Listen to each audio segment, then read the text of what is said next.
Rocketry the Nambi effect उन सभी जुनूनी लोगों की कहानी है जो अपने हुनर को अपना हौसला बनाते हैं। घर परिवार सब किनारे धकेल अपना सब कुछ काम में लगा देते हैं। ये फिल्म उन लोगों की कहानी भी है जिन्हें ऊपर जाता देख उनके आसपास के लोग ही पीठ में छुरा घोंप देते हैं। ये कामयाबी की तरफ बढ़ते एक जुनूनी इंसान की ऐसी कहानी है जिसे गलत आरोप में फंसाकर उसे सलाखों के पीछे और देश के बरसों पीछे कर दिया गया। ये फिल्म आपको बताती है कि अगर नाम्बी नारायण को तब साजिशन जेल में न डाला गया होता और उनके अंतरिक्ष विज्ञान पर किए गए काम को अटकाया न गया होता तो आज भारतीय अंतरिक्ष अनुसंधान संगठन विश्व की नंबर 1 स्पेस एजेंसी होती। जी हाँ, नासा से भी आगे। नासा की नौकरी ठुकराकर ही तो अपनी मिट्टी के लिए कुछ कर दिखाने का जज्बा रखने वाले नाम्बी भारत लौटे थे। Rocketry the Nambi effect Nambi Narayan के साथ हुए अन्याय की कहानी नहीं है। ये कहानी है पूरे देश के साथ हुए अन्याय के, जिसके चलते हम अंतरिक्ष विज्ञान में चौथी सदी के से भी ज्यादा पीछे चल रहे हैं। इस फिल्म से आर माधवन ने अपने निर्देशक के रूप में डेब्यू किया है। माधवन का शोध इस कहानी में दिखाई पड़ता है। नाम्बी नारायण की उपलब्धियां और उनके साथ हुए गलत बर्ताव को उन्होंने ईमानदारी से उतारा है। इसी वजह से फिल्म की पटकथा में विस्तार और 2.5 घंटे की यह फिल्म कुछ लंबी मालूम पड़ती है। कुछ दृश्यों को संपादित किया जा सकता था। तकनीकी रूप से फिल्म मजबूत है। निर्देशक के रूप में माधवन पहली फिल्म है और इसमें उनका जुनून साफ झलकता है। उन्होंने फिल्म के हर डिपार्टमेंट में बारीक बातों का ख्याल रखा।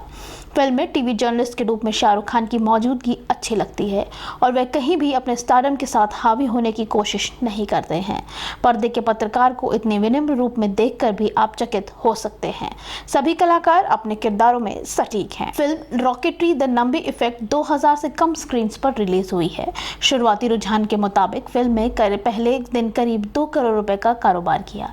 ये बॉक्स ऑफिस कलेक्शन की शुरुआती आंकड़े हैं। वहीं इसके साथ ही रिलीज हुई फिल्म ओम ने 1.51 करोड़ रुपए का कारोबार किया है। ये आंकड़े वीडियो बनाए जाने तक के हैं। इसके बाद इसमें संशोधन भी हुआ होगा। आइए जानते हैं नाम्बी नारायण के बारे में। नाम्बी नारायण एक भारतीय वैज्ञानिक और एयर स्पेस इंजीनियर है। भारतीय अंतरिक्ष अनुसंधान संगठन के एक वरिष्ठ अधिकारी के रूप में है। वह कार्योन्योजिक डिवीजन के प्रभारी थे। 1994 में उन्हें झूठा आरोप लगाया और गिरफ्तार कर लिया गया। 1996 में केंद्रीय अन्वेषण ब्यूरो ने उनके खिलाफ आरोप खारिज कर दिए थे और भारत के सुप्रीम कोर्ट में उन्हें 1998 में दोषी नहीं घोषित किया था।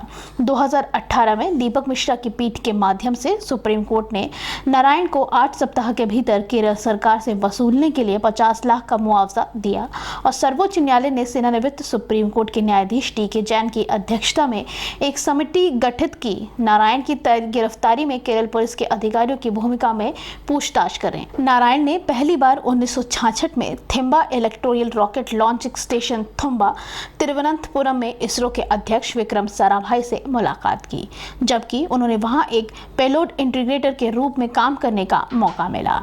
उस समय space science and technology centre के चेयरमैन साराभाई ने केवल उच्च योग्य पेशेवर की भर्ती की थी। पीछा करते हुए नारायण ने अपनी एमटेक डिग्री के लिए तिरुवनंतपुरम में इंजीनियरिंग कॉलेज में दाखिला लिया। इसे सीखने पर साराभाई ने उन्हें उच्च शिक्षा के लिए छोड़ दिया अगर उन्होंने किसी भी आईवी लीग विश्वविद्यालय में बनाया था और 1969 में प्रिंसटन विश्वविद्यालय में प्रवेश किया। उन्होंने 10 महीने के रिकॉर्ड में प्रोफेसर लुगई क्रुको के तहत रासायनिक रॉकेट प्रबोधन के अपने मास्टर कार्यक्रम को पूरा किया। अमेरिका में नौकरी की पेशकश के बावजूद नारायण तरल प्रबोधन के विशेषज्ञ के साथ भारत लौट आए, जबकि भारतीय रॉकेट अभी भी ठोस प्रणोदकों पर निर्भर करता है। नारायण ने 1970 के दशक में भारत के तरल ईंधन रॉकेट प्रौद्योगिकी की शुरुआत की, जब एपीजे अब्दुल कलाम की टीम ठोस मोटर्स पर काम कर रही थी। उन्होंने इसरो के भविष्य के नागरिक अंतरिक्ष कार्यक्रमों के लिए तरल ईंधन वाले इंजनों की आवश्यकता को पूर्ववत किया और तत्कालीन इसरो के अध्यक्ष सतीश धवन और उनके उत्तराधिकारी यू.आर. राव के प्रोत्साहन प्राप्त किया। नारायण ने तरल प्रोडक्ट मोटर विकसित किए। पहले 1970 के दशक के मध्य में 600 किलोग्राम जोर इंजन का निर्माण किया और उसके बाद बंद पड़े इंजनों को आगे बढ़ाया। 1992 में भारत की क्रायोजेनिक ईंधन आधारित इंजन विकसित करने और 235 रुपए करोड़ के ऐसे 2 इंजनों की खरीद के लिए प्रौद्योगिकी के हस्तांतरण के लिए रूस के साथ एक समझौते पर हस्ताक्षर किए। हालांकि अमेरिका राष्ट्रपति जॉर्ज H.W. बुश ने रूस को लिखा कि प्रौद्योगिकी के हस्तांतरण के खिलाफ आपत्तियों को उठाते हुए और चुनिंदा 5 क्लब से देश को ब्लैकलिस्ट करने की धमकी देने के बाद यह पूरा नहीं हो पाया। रूस बोरिस येल्सिन के अधीन दबाव में गिर गया और भारत की प्रौद्योगिकी से इनकार कर दिया। इस एकाधारी को दूर करने के लिए भारत ने प्रौद्योगिकी को औपचारिक हस्तांतरण के बिना वैश्विक निविदा जारी करने के बाद कुल 9 मिलियन अमेरिकी डॉलर के 2 मॉकअप के साथ 4 क्रायोजेनिक इंजन बनाने के लिए रूस के साथ एक नए समझौते पर हस्ताक्षर किए। इससे पहले ही केरल के हेटेक इंडस्ट्रीज लिमिटेड के सर्वसम्मत से पहुंच चुका था, जो इंजन बनाने के लिए सबसे सस्ता निविदा प्रदान करता है, लेकिन यह 1994 के अंत में जासूसी घोटाले के रूप में सामने आने पर विफल रहा।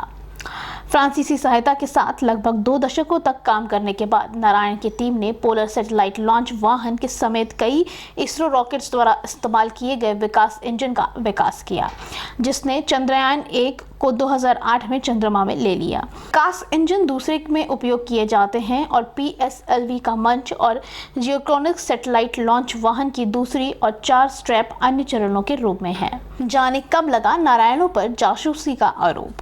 1994 में नारायण पर 2 कथित मालदीविया खुफिया अधिकारी मरियम रशीद और फौजिया हसन को महत्वपूर्ण रक्षा रस्सियों को झेलने का झूठा आरोप लगाया था।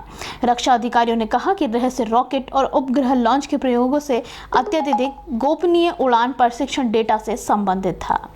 नारायण 2 वैज्ञानिकों में से एक था, दूसरे डॉक्टर शशि कुमारन, जिस पर लाखों लोगों के रहस्य को बेचने का आरोप लगाया था। हालांकि उनका घर सामान्य से कुछ भी नहीं लग रहा था और भ्रष्ट लाभों के संकेत नहीं दिखाई दिए थे जिन पर आरोप लगाया गया था। इन्हीं आरोपों को खंडन करने के लिए आर माधवन ने नमी नारायण पर एक मूवी बनाई है, रॉकेटरी द नाम्बी इफेक्ट। इसे देखकर आपको साफ हो जाएगा कि उन पर जो आरोप लगाए गए थे उसमें कितना सच था और कितना झूठ।